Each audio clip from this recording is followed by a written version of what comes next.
Hello दोस्तों, मैं जी स्वागत करता हूं आपके अपने चैनल जीत फॉर यू पर।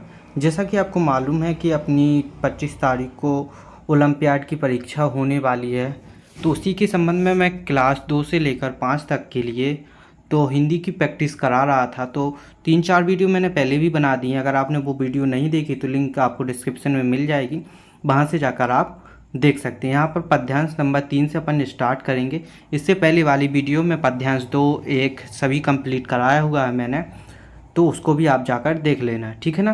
तो देखिए क्या है, अगर पेड़ भी चलते होते कितने मज़े हमारे होते, बांध तने में उसकी रस्सी चाहे कहीं भी ले जाते। तो देखिए कविता है, आपने पहले भी पढ़ी होगी अपनी किताबों पर और बहुत सी बुक्स में दी गई है। नहीं पढ़ी है तो यहाँ पर आप पढ़ सकते हैं, ठीक है ना।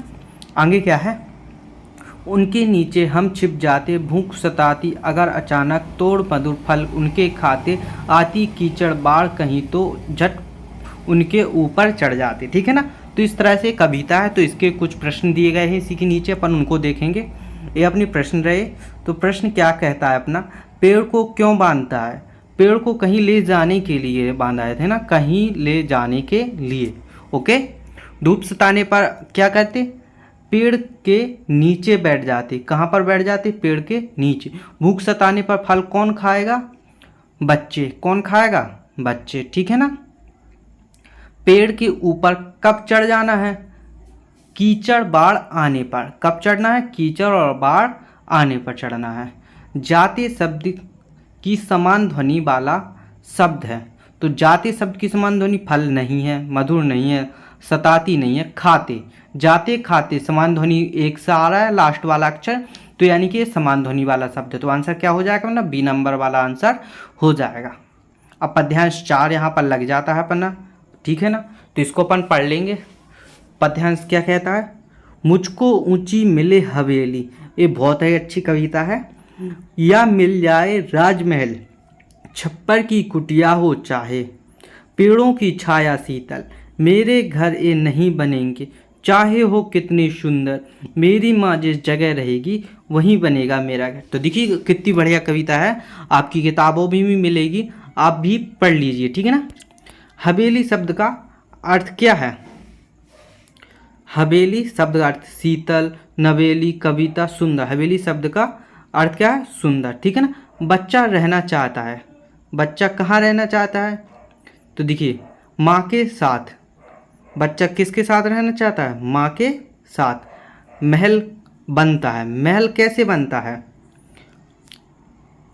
घास फूस से, ईंट सीमेंट से, बांस की लकड़ियों से। तो देखिए ईंट से बनता है महल। अपन को महल पूछा गया है, तो कैसे बनेगा महल? ईंट से। शीतल को और क्या भी कहते हैं? शीतल को और क्या भी कहते हैं? सुंदर, ठंडी, गरम, प्यारी। तो क्या कहते हैं शीतल को?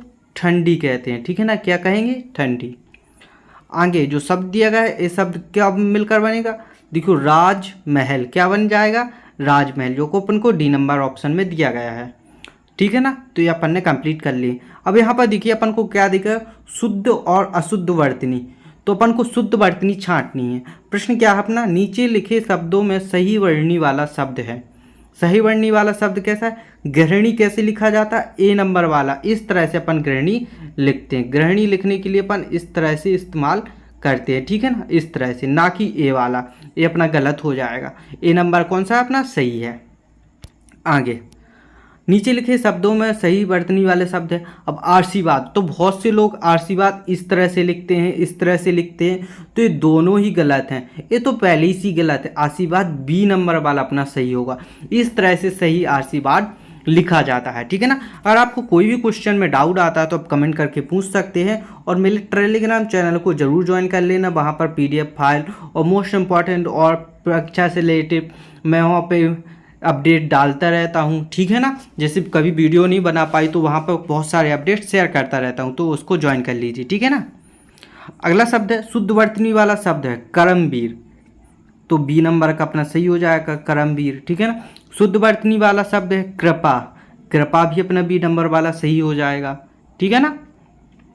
शुद्ध वर्तनी वाला शब्द है, इसमें कौन सा शब्द है? मृत्यु। सी नंबर वाला इसमें सही हो जाएगा। अब चलिए समानार्थी और पर्यायवाची शब्द। समानार्थी और पर्यायवाची शब्द अपन को बताना। पर्वत का पर्यायवाची शब्द कौन है? अचल, ठीक है ना। और देखिए नंदज तनुज का पर्यायवाची है पुत्र के। जलद का पर्यायवाची है जलद, मतलब जल यानी कि बादल से, ठीक है ना, किससे? बादल से। अमृत का पर्यायवाची शब्द नहीं है, पूछ रहा है। सुधा है, अमेय है और अमी भी है, तो गरल नहीं है अमृत का पर्यायवाची शब्द, ठीक है ना। आग का पर्यायवाची शब्द है अनल। आग का पर्यायवाची शब्द क्या होता है? अनल होता है। अब देखिए जलज नीरज कमल, एक कमल के पर्यायवाची अपन को दिए गए। जलज, नीरज, पंकज किसके हैं? कमल के पर्यायवाची हैं। नदी सरिता का पर्यायवाची है तटनी। क्या हो जाएगा आंसर? तटनी। पुत्र का पर्यायवाची होता है तनय। पुत्र का पर्यायवाची क्या हो जाता? तनय। तो देखिए जब अपन नाम लिखते हैं, जैसे ऐसे ऐसे लिखते हैं तो उसमें तनय डालते हैं, तो तनय का मतलब क्या होता है? पुत्र। अब देखिए विलोम शब्द हैं। एक दूसरे के विपरीत या उल्टा अर्थ देने वाले शब्दों को अपन क्या कहते हैं? विलोम शब्द कहते हैं। तो यहाँ पर अपन को परिभाषा भी यहाँ बतला दी गई है। अब आंसर देखते हैं अपने। जनहित का विलोम है स्वाहित। जनहित मतलब जनता का हित, स्वाहित मतलब स्वयं का हित। ओके। सुधा का विलोम शब्द है गरल। आकाश का विलोम शब्द है पाताल। आकाश, पाताल। प्राचीन को अर्वाचीन, ठीक है ना। स्वार्थ का परमार्थ। स्वार्थ का क्या हो जाएगा? परमार्थ। सही विपरीत युग्म कौन सा है? जड़ चेतन। विपरीत युग्म चुनना अपन को, ठीक है ना। विपरीत तो क्या हो जाएगा? जड़ चेतन है, ये वाला सही विपरीत युग्म है। निम्न में से किस विकल्प में पालतू शब्द का विलोम है? जंगली। एक दूसरे के विपरीत या उल्टा अर्थ देने वाले शब्द को क्या कहते हैं? विलोम शब्द कहते हैं। अपन ने ऊपर ही परिभाषा देखी थी। अब यहाँ पर अपन को संज्ञा, तो यहाँ पर देखिए संज्ञा की परिभाषा भी दी गई है। कैसे? किसी व्यक्ति, वस्तु, स्थान और भाव के नाम को संज्ञा कहते हैं। जैसे मोहन, कुर्सी, भोपाल, दयालु, ठीक है ना। तो ये संज्ञा भी अपन को यहाँ पर बतला दी गई है। अब चलते हैं अपने प्रश्नों पर। प्रश्न क्या कहता है अपना? बाजार में चांदी की चमक बढ़ती जा रही है। वाक्य में चांदी शब्द है, क्या है? संज्ञा। भारत कृषि प्रधान देश है। इस वाक्य में भारत है व्यक्तिवाचक संज्ञा, क्या है? व्यक्तिवाचक संज्ञा। जातिवाचक संज्ञा, जिससे पूरी जाति का बोध हो, जैसे महिला, इससे पूरी जाति का बोध हो रहा है कि सारी महिलाएं। लड़कियां खेल रही हैं, वाक्य में लड़कियां हैं, जातिवाचक संख्या, ठीक है ना।